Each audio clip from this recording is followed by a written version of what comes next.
అమెరికాలో దుండగుల కాల్పుల్లో హైదరాబాద్ యువకుడు మృతి చెందాడు. మృతుడు చైతన్యపురి పిఎస్ పరిధిలోని గ్రీన్ హిల్స్ కాలనీకి చెందిన కొయ్యడ రవితేజగా గుర్తించారు. రవితేజ అమెరికాలో 2022 మార్చి నెలలో మాస్టర్స్ పూర్తి చేశారు.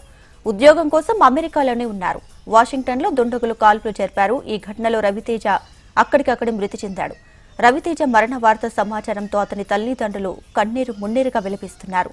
ఆర్కేపురంలోని రవితేజ ఇంటికి కుటుంబ సభ్యులు, బంధువులు తరలివచ్చారు.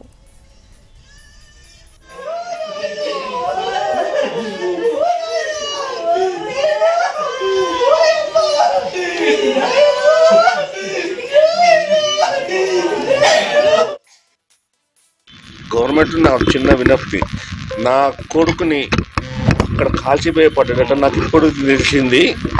నా కొడుకును వీలైనంత వరకు 6 రోజులు అట్లా వాడి కోరికల నేను కూడా ఉంటున్నాను. నాకు తెలుస్తలేదు. ఏమన్నా నా అంత దయ ఉంచి నా కొడుకుని నా ఇంటికి తొందరగా పంపగలను మనవి చేసుకుంటున్నా.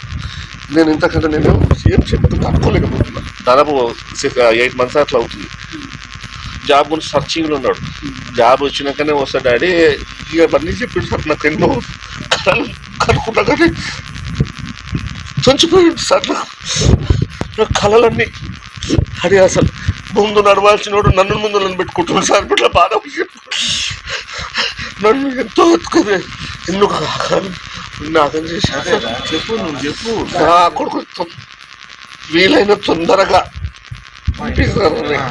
మీడియా ద్వారా మన ఆర్కేపురం గ్రీన్ హిల్స్ వాళ్ళ వాసులు రవితేజ అనే అబ్బాయి 2022 మార్చిలో ఎంఎస్కి ప్రిపేర్ అయ్యడానికి వెళ్ళినాడు. తర్వాత ఎంఎస్ అయిపోయిన తర్వాత పార్ట్ టైం ఒక చైనీస్ రెస్టారెంట్లో పార్ట్ టైం జాబ్ చేస్తుంటూ ఈరోజు మార్నింగ్ డెలివరీకి వెళ్తే అక్కడ నల్ల జాతి వాళ్ళు ఈరోజు షూట్ చేసి కారు తీసుకొని వెళ్ళడం జరిగింది. మనకు ఒకటే విజ్ఞప్తి ఏంటంటే ఇట్లాంటి సంఘటనలు చాలా దురదృష్టకరం. పిల్లలు ఎంతో కష్టపడి, తల్లిదండ్రులు కష్టపడి పిల్లలను అక్కడికి పంపిస్తే ఈరోజు ఈ వార్త వినాల్సి వచ్చింది. చేతికి ఎదిన కొడుకు పోతే ఎంత బాధతో ఉన్నాడు తండ్రి. ఈరోజు స్టేట్ గవర్నమెంట్ అయితేంది, సెంట్రల్ గవర్నమెంట్ అయితే చొరవ తీసుకొని ఇమీడియట్గా బాడీ యాజ్ సూన్ యాజ్ ఎంత తొందర తీసుకొచ్చి వీలైన తొందర తీసుకురావాలని ఒకటే కొడుకుని అంత కష్టపడి చదివించుకుంటే బాబు కూడా చాలా మంచిగా చదువుకొని శ్రద్ధతో చదువుకొని ఈరోజు ఎంఎస్కి వెళ్ళి వెల్ సెటిల్ అయినాడు.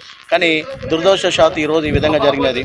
అందుకే తానా వాళ్ళతో కూడా మాట్లాడుతున్నారు. మా తెలుగు వాళ్ళంతా పిల్లలంతా అక్కడ యూనిటీతో వెళ్ళినారు. రేపు పొద్దున కన్సల్టెంట్కి వెళ్ళి ఆ బాడీ అంతా పోస్ట్మార్టం అంతా మాట్లాడి పోలీసుతో మాట్లాడి తానా వాళ్ళు కూడా చొరవ తీసుకుంటున్నారు.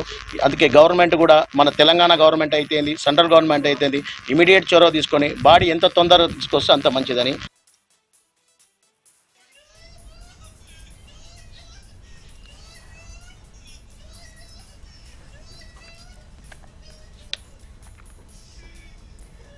రైట్, ఇక అమెరికాలో జరిగిన దుండగుల కాల్పుల్లో హైదరాబాద్ యువకుడు మృతి చెందాడు. దీనికి సంబంధించి మరింత సమాచారాన్ని హైదరాబాద్ బ్యూరో చీఫ్ రమణ ఫోన్లో అందిస్తారు. రమణ, చెప్పండి, ప్రస్తుతం అయితే యువకుడి మృతదేహం ఎక్కడ ఉంది?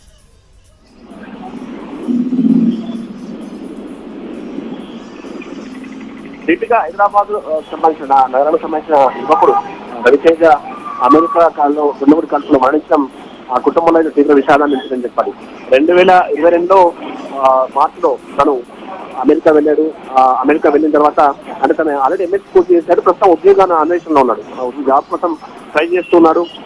ఈ క్రమంలోనే ఆయన నిన్న సాయంత్రం బయటకు వచ్చిన సమయంలో వాషింగ్టన్ ఏవ్లో దుండగుడు అతనిపై నేరుగా కాల్పు జరిపాడు. ఆ కాల్పులో రవితేజ అక్కడికనే చనిపోయాడు.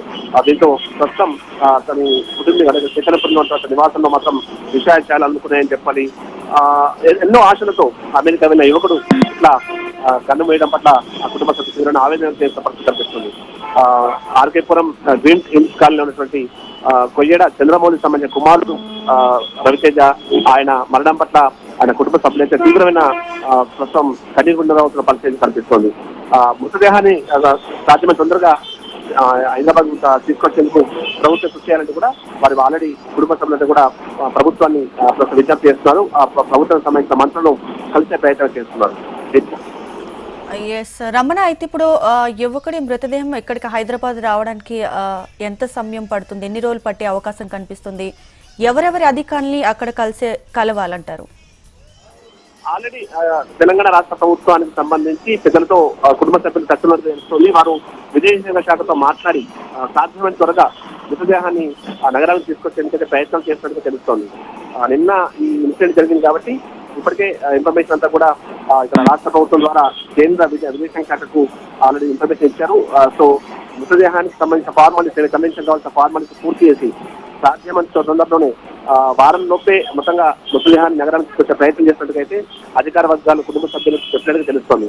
ఏదేమైనా ప్రస్తుతం రవితేజ మృతితో మాత్రం మనకు చైతన్య పరిసర విచారించాలి అనుకున్నాయని చెప్పాలి. ఎంతో యాక్టివ్ గా ఉండే అతను ఈ విధంగా దున్నగుడి కాల్పుల్లో చనిపోవడం కుటుంబానికి తీవ్రంగా కలిసి వేస్తోంది. Right Ramana, thank you.